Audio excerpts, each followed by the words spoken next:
आप सीधा सुनिए केंद्रीय गृह मंत्री अमित शाह को एक्सक्लूसिव के रोड शो के लिए आए थे। तो जहां पर न्यूज़पेपर रिपोर्ट्स में कह रहे हैं कि मार्जिन कम हो रहा है, लेकिन जिस तरह भीड़ें आई तो ऐसे लग रहा था कि बीजेपी जो है वो उनका चुनाव प्रचार जो है it is touching a cord among people. तो आपके हिसाब से कि बीजेपी कहां पर है त्रिपुरा में, क्या भारी बहुमत के साथ जीतने वाले हैं या फिर नेक टू नेक चल रहा है यहाँ पर? देखिए, हम त्रिपुरा के अंदर हमारी सीटें भी बढ़ाएंगे और वोट प्रतिशत भी हमारा बढ़ेगा। और इसका सबसे बड़ा परिचायक है कि यहां पर जिस कांग्रेस पार्टी के ऑर्गेनाइजेशनल कैडर के सैकड़ों लोगों की हत्या कम्युनिस्ट शासन में हो गई थी, वो कांग्रेस पार्टी ने बहुत कम सीटें लेकर कम्युनिस्टों के साथ समाधान किया है। और जो कम्युनिस्ट पार्टी कभी त्रिपुरा में किसी के साथ नहीं जाती थी, वो कम्युनिस्ट पार्टी ने भी कांग्रेस के साथ समाधान किया है। इसका मतलब है वो दोनों ये बात को स्वीकार कर चुके हैं कि हम अकेले भारतीय जनता पार्टी को नहीं हरा सकते, और ये हमारे लिए बहुत अच्छी पोजीशन है। मैं मानता हूं कि हम त्रिपुरा में हम अब तक का हमारा सबसे अच्छा परिणाम इस बार लेकर आएंगे। तो ये अगर गठबंधन तय है, तो जब गठबंधन इस तरह बन रहा है कि कांग्रेस लेफ्ट पार्टीज मतलब everybody get together to defeat BJP, ये एक सोची समझी अगर रणनीति है, तो क्या ये आप समझते हैं इसके लिए एक it's a big challenge for the BJP? देखिए, आप पत्रकार है इसलिए इस तरह से सोच रही है स्मिता जी। मैं मेरी पार्टी का कार्यकर्ता हूं, मैं इसको अलग दृष्टिकोण से देखता हूं। मेरी पार्टी को इससे आत्मविश्वास बढ़ना चाहिए, क्योंकि हम इतने ताकतवर हो गए हैं कि कोई अकेला लड़ना नहीं चाहता। अगर ताकतवर हुए हैं तो हमने एक आत्मविश्वास के साथ जनता के बीच में जाना चाहिए, और हमने 5 साल में जो करा है वो बताना चाहिए। जो हमने बताया अब तक के चुनाव परिणाम के अंदर, मैंने 4 रैलियां करी हैं, 3 रोड शो करे हैं। मैं आपको बताता हूं कि आज का रोड शो का जो दृश्य मैंने देखा है, मैं कई बार त्रिपुरा आया, पार्टी अध्यक्ष के नाते भी आया हूं, कैंपेन में भी आया हूं, गृह मंत्री के नाते भी आया हूं, और चुनाव के बगैर भी आया हूं, मगर ऐसा दृश्य मैंने मेरे जीवन में नहीं देखा। जी, वो मैंने देखा, भीड़ बहुत थी। लेकिन जो त्रिपुरा के जो लोग हैं वो अक्सर कहते हैं कि जो लोगों की जो सोच है वो सेंटर लेफ्ट है ज्यादातर। लेकिन पिछले इलेक्शन में आपने चलो पलटाई का जो नारा दिया था, उसके बाद क्या आपको लगता है कि विश्वास अभी भी लोगों का आपकी पार्टी पर है? देखिए, चलो पलटाई का नारा आप सरसरी तौर पर देख रहे हैं। हमने सरकार बदलने के लिए चलो पलटाई नहीं कहा था, मुख्यमंत्री बदलने के लिए चलो पलटाई नहीं कहा था, या पार्टी इन पावर बदलने के लिए चलो पलटाई नहीं किया।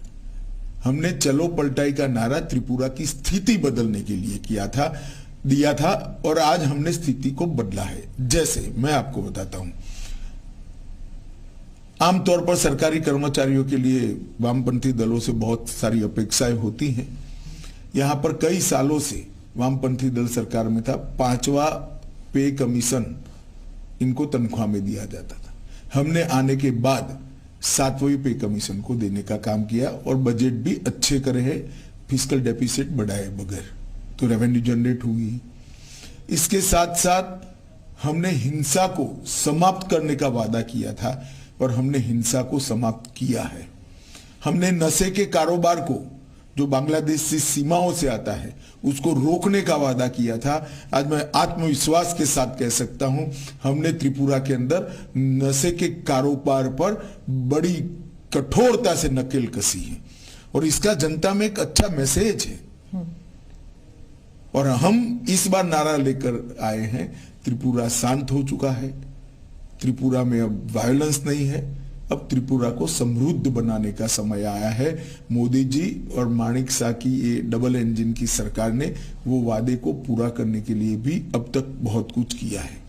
पहले विप्लव देव जी ने किया, अब माणिक शाह जी कर रहे हैं, और मोदी जी का जो केंद्र से गरीब कल्याण का थ्रस्ट है वो गांव तक परकोलेट हुआ है। अब माणिक जी और विप्लव जी को आपने जो चेंज किया, उससे एक इमेज भी जाता है कि कंट्रोल सब दिल्ली से होता है।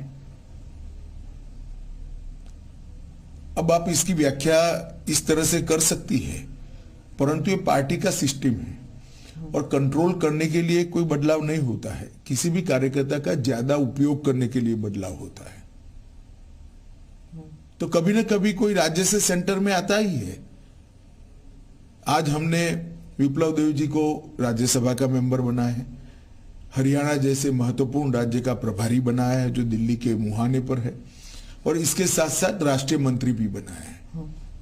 तो वो केंद्र की राजनीति में अपना अच्छे से योगदान दे रहे हैं। त्रिपुरा की राजनीति में भी माणिक शाह जी के साथ रहकर उनको सहायता कर रहे हैं जी। तो इसको कोई इस प्रकार के दृष्टिकोण से देखने की जरूरत नहीं है। अखिल भारतीय पार्टियों को जब राष्ट्रीय स्तर पर कार्यकर्ताओं की जरूरत होती है तो स्वाभाविक रूप से कार्यकर्ता को सेंटर पॉलिटिक्स में ले जाते हैं।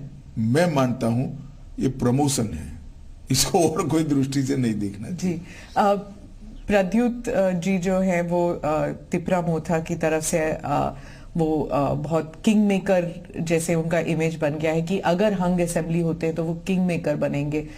मीडिया भी उनकी तरफ क्यूरियोसिटी हंग बननी ही नहीं है, फिर क्या है कोई इस विषय का चर्चा करे। हंग नहीं बननी है, पूर्ण बहुमत के साथ भारतीय जनता पार्टी की सरकार काउंटिंग के दिन आप देख लीजिएगा 12 बजे के पहले क्योंकि यहाँ कॉन्स्टिट्यूएंसियां छोटी हैं, 12 बजे के पहले पूर्ण बहुमत से भारतीय जनता पार्टी की सरकार बन जाएगी। उत्तर पूर्वी राज्यों में 2 और राज्यों में चुनाव हो रहे हैं। आपके हिसाब से उन दोनों राज्यों में भी क्या ऐसे मुद्दे हैं जो आपको what you think is important?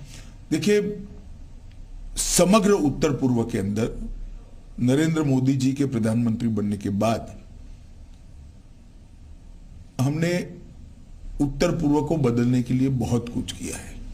सबसे पहले उत्तर पूर्व के अंदर आज शांति है। कई सारे उग्रवादी संगठन थे, कई सारे उग्रवादी संगठनों के साथ हमने समझौता किया है। बोडोलैंड का समझौता हुआ, आरबी जनजातियों के साथ समझौता हो गया हमारा। यहां पर त्रिपुरा में ब्रू और रियांग अमानवीय तरीके से 40,000 परिवार 25 साल से ज्यादा समय से रहते थे, उनको सेटल कर बसाया गया। यहां पर भी NLFT के साथ समझौता किया गया। लगभग 8,000 से ज्यादा आर्म्ड कैडरों ने आत्मसमर्पण कर मेन स्ट्रीम में आना पसंद किया है।